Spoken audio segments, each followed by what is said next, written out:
Right now, many Thanksgiving travelers are trying to beat the storm moving in tonight. We'll have a live update from the Dane County Airport. And Sun Prairie students have a message for administrators after a student wore blackface to a basketball game. Plus, Madison secures a large federal grant to build a new storage facility for Metro buses. We'll tell you where it's going. From the Channel3000.com Alert Center, this is News 3 Now at 6. And thanks for joining us. The snowstorm that has canceled hundreds of flights in and out of the Denver airport and shut down parts of I-70, well, it's heading here. And the good news is it's falling as rain right now in our area. Now, for anyone with Thanksgiving plans to our north, your road trip could be a bit messy. Chief Meteorologist Gary Canalti joins us now. He has our first alert forecast. Gary. Well, it'll probably be more than a bit messy, especially if you're heading up toward the Twin Cities or northern Wisconsin. Right now, winter storm warnings are in effect for that area, including Eau Claire, Rhinelander, Wausau up into Marquette, Michigan. In fact, blizzard warnings in effect for the Keweenaw Peninsula of upper Michigan, where heavy lake effect snows will kick in. But those winter storm warnings go back into Nebraska and western Iowa. You can see 6 inches or more of snow in that area. There could be local amounts around a foot, especially over far northern Wisconsin and the western UP of Michigan, but those amounts will drop off significantly to the south and across our area, maybe an inch or two north of the Dells. You can see most of us will just see rain and then maybe a mix of rain and snow before the precipitation comes to an end. But around here, rain and thunderstorms tonight, and then that mix of rain and snow tomorrow, and then strong winds. Wind advisories in effect from 8 a.m. until 6 p.m. tomorrow for all of southern Wisconsin. High wind warnings for wind gusts of 50 to 60 miles per hour across Iowa and Illinois. You can see by noontime, those very strong winds rotating on through and continuing through much of the afternoon. So that could affect air travel not only here in Madison, but in Chicago and Midway airports in Chicago, maybe Detroit and Indianapolis as well. High resolution Doppler right now shows the first band of rain lifting to the north, a little bit of a mix north of the Dells, but to the south, some thunderstorms starting to show up in Iowa, and those are heading for southern Wisconsin as well. Temperatures right now are in the upper 30s, but they're not going to fall much more and then start rising overnight. Later on, I'll take a look not only at this storm in a little more detail, but also a second storm system for the end of the holiday weekend. This storm comes as people all over the area are trying to make it to their families for Thanksgiving. Amy Reed joins us now from Dane County Regional Airport to show us how it is affecting things there. Amy? Today's flights have been mainly on time with just a few exceptions, some of those out of Detroit, many out of Denver, where more than 1,000 passengers were stranded overnight in the airport last night. Other than that, we've noticed fairly smooth travel for people going through the airport. People here so far have avoided getting stuck in the bad weather, both here and in the places they're coming from. We spoke with one woman who's flying to Texas today, and since she booked these tickets almost 2 months ago, she's been watching the weather to make sure things would go as planned. I really was nervous about it when I was looking at it this weekend, and then I saw that it was going to hit us north, so I thought, oh, maybe we can get out before the snow. As of right now, United and Delta are warning customers about traveling through Denver. Both airlines are waiving fees for rebooking certain flights through there. Delta is also issuing waivers for tomorrow for people flying through Minneapolis. We haven't seen many people here hoping to get on earlier flights, but if you're interested in looking into that, check through the airline that you booked through. They have their travel waivers up on their website. We'll, of course, keep you updated as this wave of bad weather progresses. Back to you. Pack your patience. Safe travels to everyone. Amy, thank you. Developing tonight, Madison police now say they have found 45 bullet casings at the scene of a Sunday night shootout on the east side. They originally estimated there were nearly 3 dozen. Investigators found one of the stray bullets entered a sleeping child's bedroom, piercing their stuffed animal shark. No injuries were reported, and still no arrests have been made. Mayor Satya Rhodes-Conway released a statement today saying gun violence will not be tolerated in Madison and that the people involved showed reckless disregard to human life. She urges anyone with information to speak up and report information to Crime Stoppers. Part of Highway 12 between Middleton and Sauk City is back open after a truck carrying manure tipped over. It happened near County Highway KP. This was about 9 o'clock this morning. Dispatchers say there were no injuries. About 100 high school and middle school students walked out of class today to march to the Sun Prairie School District building. They're protesting after a fellow student wore blackface to a high school basketball game this weekend. Our Amanda Quintana was there and has more on what they don't want to see. The students I spoke to today said that the middle school boy who put the black face paint on at the game on Saturday claims he didn't know what blackface meant. That's an issue students want to see the district address. What do we want? Change! Students as young as 13 protesting what they just know isn't right. A middle schooler wearing blackface. We feel like that teachers and stuff should take more caution about these type of things because it's a lot of real racist people in our school, and we don't feel right. That don't feel right at all. The boy put on the black face paint while at the girls' basketball game on Saturday. His fellow students stepped in and he eventually took it off, but a picture quickly spread on social media. He thought it was going to be funny, and he didn't think us black people would take it offensive, or not only black people, people that know about black history. He doesn't know the meaning behind it. Students saying he should, and the school should have taught him the racist, dehumanizing history of blackface. The child said he did not know anything about blackface, so we walked to the district to let people know, like, black history should be taught in schools instead of just slavery, because that's not all that happened to black people. The district shuttled the students inside. Our cameras not allowed on the property. Students say the superintendent vowed to do more. Do you think the school is doing enough to stop something like that from happening? No, sir. But students aren't confident anything will change. They're telling us they're going to do something, but they're not actually going to do something. Like, they're saying it, they're not being about it. They're not actually going to do anything. They're telling us they will, but they won't. I hope that all of us, I hope that we opened up their eyes. Students tell us the boy was suspended for 2 days, but they don't think that's enough of a punishment. The district refused to comment on the walkout or any plans that they have to change anything in the schools. Amanda, thank you. The city of Madison has received a $7 million federal grant to create a satellite facility that will support the Metro bus expansion. According to a release, a $5 million local match will be paired with that grant to build the facility on part of the former Oscar Mayer property. City officials say Metro's existing East Washington Avenue facility was built 100 years ago to store 160 buses, but 218 buses are packed in there right now. The new facility will help the city prepare for bus rapid transit. It'll also include charging stations for the city's all-electric bus fleet that's set to be here by 2023. Good news for Wisconsin's hemp producers. The pilot program is now permanent. Governor Evers signed the bipartisan bill into law today. The new law aligns the state program with new requirements under the 2018 federal farm bill, while also allowing Wisconsin to retain control. In the first year of the hemp program, Wisconsin issued 250 growing licenses. This year, applications have increased more than tenfold. A downtown Janesville site once thought to be contaminated could have hope for the future. Rock County reporter Adam Duxter joins us now with what this means for future developments. Adam? Yeah, Charlotte, the city's economic development director says the riverfront site is now open to any and all potential development. Now, the site is the longtime home of an automotive shop and the Rock County Jail, the former Rock County Jail. In May, a developer walked away from the site due to a fear of ground contamination, and since then the city's been working with the DNR, who determined it was safe for building. Now, city leaders are hopeful housing could be next for this riverfront development. More residents that we have in this space and in our downtown, that's going to attract other retail, other restaurants, other business activity, increased sales, all of those things that make a vibrant downtown. But you've got to have the housing to make that happen. Now, Price says there still will be some testing done to see how much contaminant is in the property, but says he was relieved to learn that it wasn't something like PFAS or PCB, which he says would have set that development back even further. Adam Duxter reporting live from our Rock County Bureau tonight at the Janesville Gazette. Adam, thank you.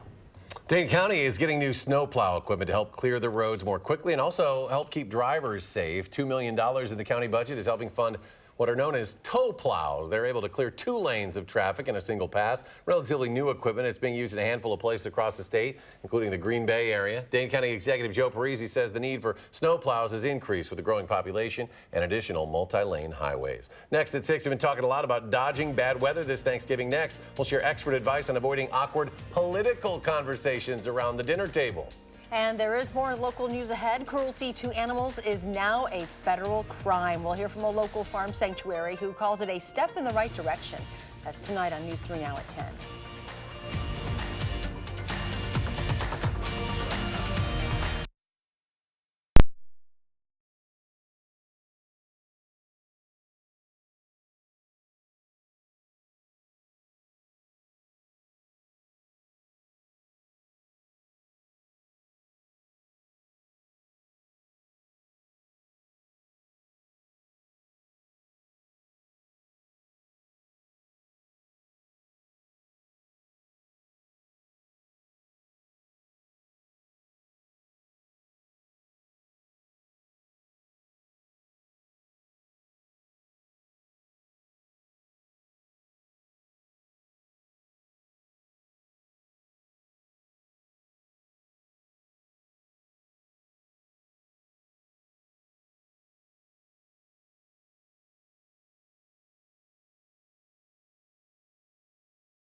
80 low-income families in Madison's Allied neighborhood are getting all the fix-ins for their Thanksgiving dinner today.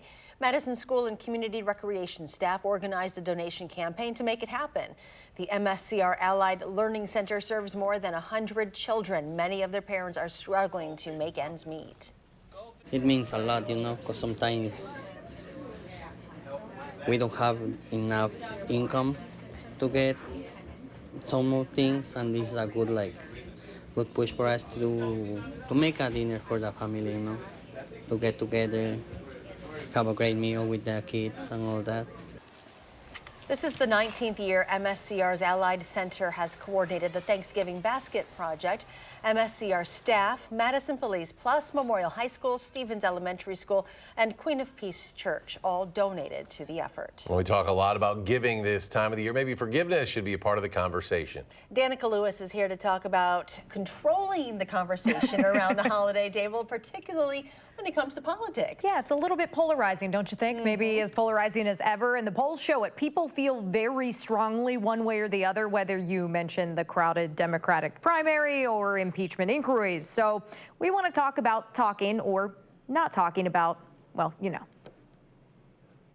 Perspective is the best way to think about it. Samuel Thorson seeks out the other side. This is an interesting way to think. Paging through philosophers' theories. Because they might know some things about me I don't yet. But he admits his convictions But I get passionate. still come out. Once I get started, it's hard to stop me sometimes, which is not exactly a good thing. There's a lot of passion on both sides, and as such, it's one of those things I try and keep my head down. And keep his head down, Vint Kwame does. Right now, over a game piece. It'll be good. He says, like many, his family's Thanksgiving table won't just be filled with potatoes. I usually try and stay away from it. You have the cameras rolling. And you heard him raise that subject again. This president believes he is above the law. It's not 2 + 2, it's 0 for 3. I'm tired of freeloading billionaires. I thought you might have been high when you said it. The civility that gets lost. It's why psychologist Shyla Murgain says some of us might want to avoid political talk altogether. They are going to believe what they believe, and they're not going to convince one another to cross party lines. But if your relatives are the debating type, perhaps the schedule should be as stuffed as your turkey. Political discussions tend to erupt when there's too much free time.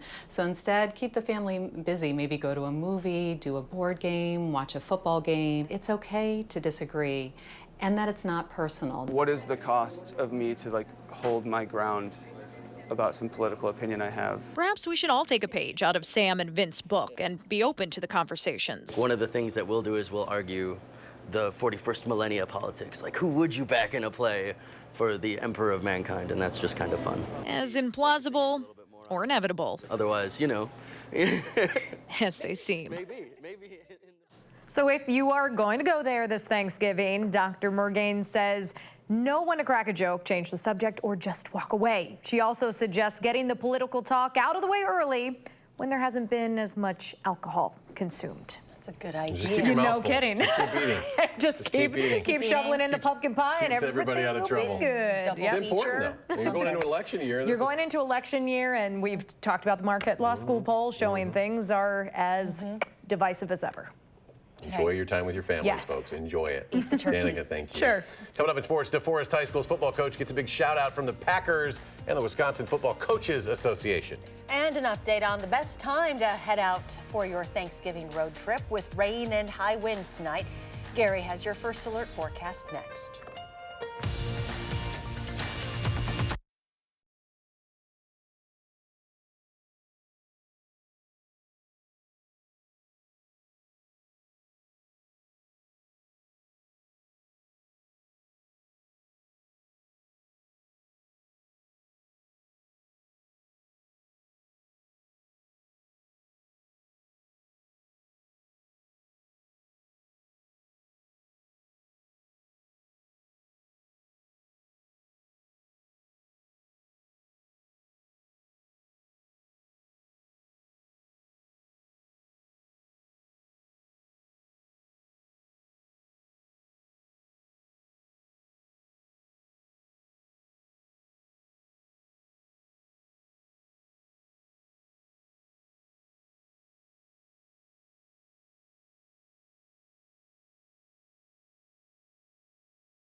As we get into the giving season, if you have a consumer question about a charity you're donating to this holiday season, or a complaint about a different company, or maybe you're a victim of a recent scam, our Call for Action volunteers are holding a special evening call-in session to help you out with that. We'll have live reports as they help answer your questions. That'll be Monday night next week from 5 until 7.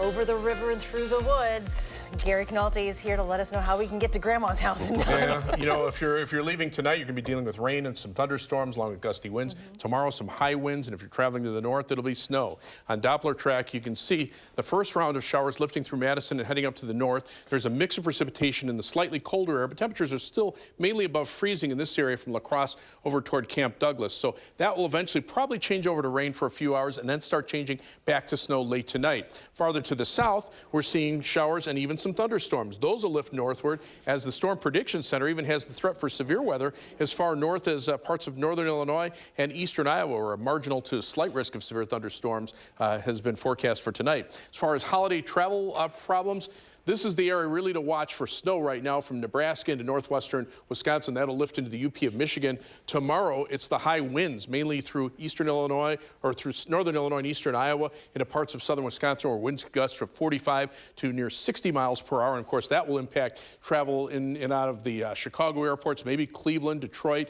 Indianapolis as well. And then, as that system heads off, Thanksgiving will be quiet for much of the day. The next weather system starts to gather out to the west with the possibility for some freezing drizzle in here by Thanksgiving Day night. So in the short term, the rain will continue to lift toward the north. Notice the temperature is actually rising into the low 40s overnight. And then as we turn colder tomorrow, that rain will start mixing with snow. Temperature should stay above freezing, so I'm not looking for any snow accumulations over most of southern Wisconsin. But the winds will be the other problem. Notice how those winds really ramp up. This is by noon tomorrow. We're seeing wind gusts of 45 to 50 miles per hour and even stronger, especially south of Madison. And those will continue strong into tomorrow evening before dying down. So there are wind advisories in effect for all of southern Wisconsin from 8 a.m. until 6 p.m. High wind warnings to the south across Iowa and Illinois. The accumulating snow mainly north and west of the Dells, maybe an inch or two over parts of Juneau and Adams counties, but the heaviest snow will be from the Twin Cities through northwestern Wisconsin and up into the western UP of Michigan. Some areas up in this area could see about a foot of snow from north central Wisconsin into the western UP of Michigan. Winter storm warnings in effect there, and winter weather advisories just north and west of Green Bay. So if you're traveling to the north, you're going to be dealing with snow. Tonight, wind advisory for tomorrow from 8 a.m. till 6 p.m. Tonight, rain, perhaps even a few thunderstorms. Temperatures dropping another degree or so and then rising into the low 40s. And then tomorrow we'll see that rain mix with snow before ending over most areas. Maybe light snow in the far northern parts of the area, high 42, and then falling temperatures. Rainfall amounts probably a quarter to a half inch unless you get caught under a heavier thunderstorm. Farther to north and west, a lot of that will be in the form of snow, and that's the liquid equivalent, so that'll bring a foot of snow over parts of northwestern Wisconsin. 7 to 10-day forecast, another storm for the weekend with some snow on Sunday that could cause travel problems. And then the rest of next week looks pretty quiet with high temperatures in the low to mid-30s. The Badger men's basketball team tries to go 1-1 in Brooklyn. We'll show you how they did against New Mexico this afternoon in sports.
Badger men's basketball team has already played its game in Brooklyn after losing to Richmond last night. The Badgers get New Mexico in the consolation game in the Roman Legends Classic at Barclays Center. Badgers down double digits in the second half, but Nate Reavers does what he can to bring him back. The and one here. Reavers with 16 points, but he fouled out late.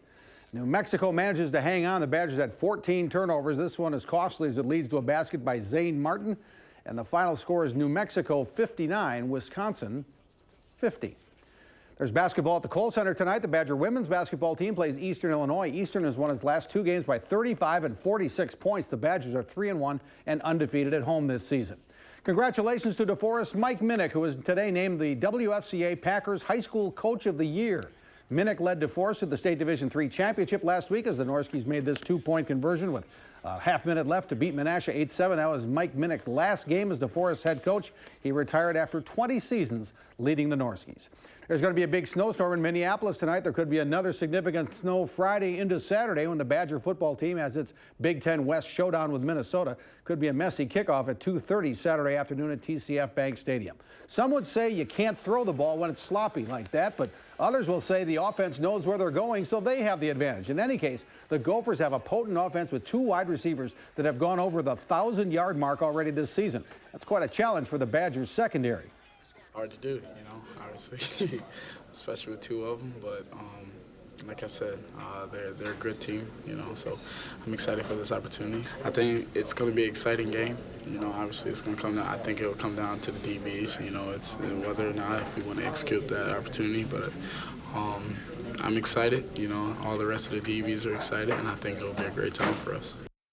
The Badger men's hockey team has a rare Saturday night, Sunday afternoon home series this weekend with Michigan, which is winless in the Big Ten so far.